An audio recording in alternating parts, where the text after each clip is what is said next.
Hello नमस्कार, कैसे हैं आप सभी। आई होप आप सभी बहुत अच्छे होंगे। हाँ जी, देखो आज हमने क्या कवर करना है। आज हमने कवर करना है difference between C and C plus plus. जो हमारी सी लैंग्वेज है और हमारी सी प्लस प्लस लैंग्वेज है, उन दोनों में जो मेजर की डिफरेंस है वो हमने अच्छे से डिस्कस करने हैं। And the best part is हम टोटल 16 पॉइंट्स को यहाँ पे कवर करेंगे, तो आपके एग्जाम पॉइंट ऑफ व्यू से भी ये एक अच्छा नंबर है कि इतने सारे पॉइंट्स आपको मिल रहे हैं। And the second thing is जो पॉइंट्स हैं उनमें हम थोड़ा अच्छे से समझेंगे कि आपको आगे वाले टॉपिक्स में भी सी प्लस प्लस के इजीली चीजें समझ आ जाए। तो okay, let's start with this. शुरू करते हैं।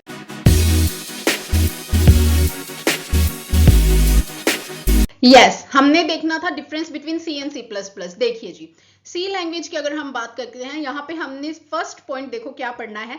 सी is a procedural programming language. जो आपकी सी लैंग्वेज है, this is your procedural programming language. जबकि आपकी जो सी प्लस प्लस है वो क्या है, आपकी प्रोसीजरल भी है प्लस ऑब्जेक्ट ओरिएंटेड प्रोग्रामिंग भी है। ठीक है, द नेक्स्ट पॉइंट इज जो आपकी, देखो हमें पता है सी हमारी प्रोसीजरल लैंग्वेज है, तो वो हमारे क्लासेस और ऑब्जेक्ट्स को सपोर्ट नहीं करेगी। हमारा क्लासेस और ऑब्जेक्ट का कंसेप्ट हमारी सी लैंग्वेज में नहीं आता। But in case of C plus plus, इसमें हम किसका यूज करते हैं, हमारे क्लासेस का एंड ऑब्जेक्ट्स का हम इसमें यूज करेंगे।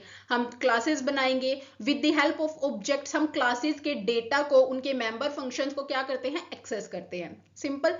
The third point is C does not allow data hiding using classes. देखो जब इसमें क्लासेस का कंसेप्ट ही नहीं है तो इसमें डेटा हाइडिंग वाला भी कंसेप्ट नहीं होगा। But in case of C plus plus हम यहाँ पे क्या करते हैं, ये आपको अलो करती है data hiding using classes. With the help of classes हम सी प्लस प्लस में अपने डेटा को हाइड कर सकते हैं। Okay, the next is C does not support inheritance. और जो आपकी सी प्लस प्लस है सपोर्ट करती है इनहेरिटेंस को। अब व्हाट इज इनहेरिटेंस। इनहेरिटेंस का कंसेप्ट सिंपल सा है। इट मींस जब आप एक क्लास बनाते हैं, this is your first class, ये आपकी फर्स्ट क्लास है। अब आपने एक और क्लास बनाई है सेकंड क्लास।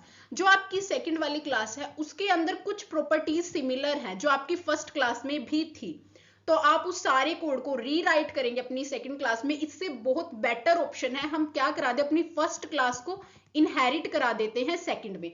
इनहेरिटेंस का मतलब है कि जब एक क्लास एक्वायर करती है प्रॉपर्टीज और मेथड को दूसरी क्लास के। ठीक है, इनहेरिटेंस एक बायोलॉजी टर्म है, हम खुद से भी इसे रिलेट कर सकते हैं। जैसे आपके अंदर कुछ क्वालिटीज है आपके फादर की, आपके ग्रैंड पेरेंट्स की, एंड इस तरह से। ठीक है, तो सेम एज इट इज इसमें होगा कि एक पेरेंट क्लास होगी, एक चाइल्ड क्लास होगी। चाइल्ड क्लास एक्वायर करती है प्रॉपर्टीज को from your parent class.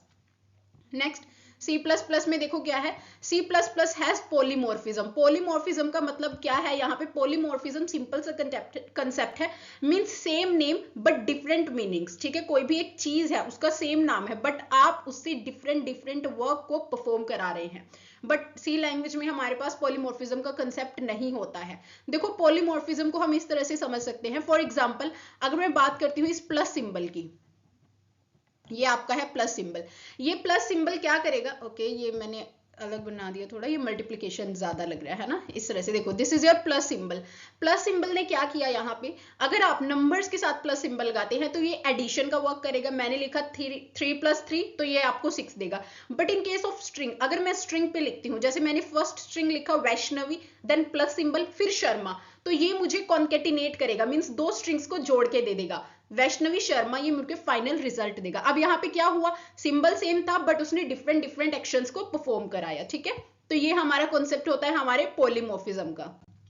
The next is in C language overloading is not allowed. यहाँ पे हम ओवरलोडिंग नहीं कर सकते हैं, but in case of C++ we can create multiple function with same name, overloading is allowed। ये same आपका polymorphism वाला ही कंसेप्ट है, यहाँ पे हम ओवरलोड कर सकते हैं हमारे फंक्शंस को। ठीक है, द नेक्स्ट इज देखो सी क्या करती थी, आपकी मेमोरी मैनेजमेंट के लिए हम सी के अंदर यूज करते थे हमारे मेलोक और फ्री फंक्शन का। But in case of C plus plus हमारे पास न्यू और डिलीट आ गए हैं, जिससे हम क्या कर सकते हैं, हमारी मेमोरी को मैनेज कर सकते हैं।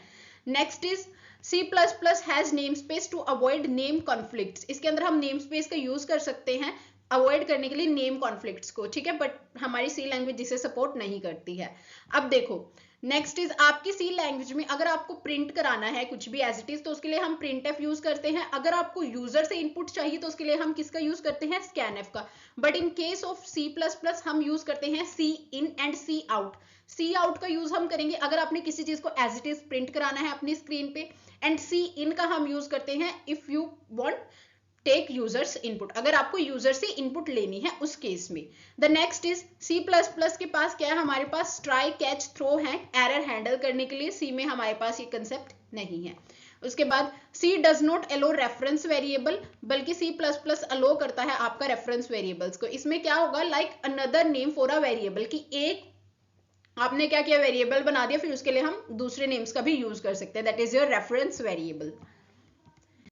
ओके, द नेक्स्ट इज देखो, C does not provide private and protected access to secure data. हमारे पास सी के अंदर हम इस तरह से नहीं बना सकते कि प्राइवेट डेटा मेंबर बना लिए, प्रोटेक्टेड बना लिए, but in case of C plus plus हम प्राइवेट, प्रोटेक्टेड, पब्लिक सब बना सकते हैं। बट सी के केस में सिर्फ हमारा सारा डेटा पब्लिक होगा, तो इसलिए C is less secure as compare to C plus plus. तो एक पॉइंट ये भी बन गया, C plus plus is more secure and C is less secure. Next is C++ has a built-in library for data structure like list and stacks, but हमारी C के पास हमारे पास data structures के लिए कोई भी बिल्ट इन लाइब्रेरीज नहीं होती है। नेक्स्ट क्या है, C is mainly used for system programming like OS development. आपने अगर ऑपरेटिंग सिस्टम डेवलपमेंट करनी है तो उसके लिए हम C लैंग्वेज का यूज करते हैं।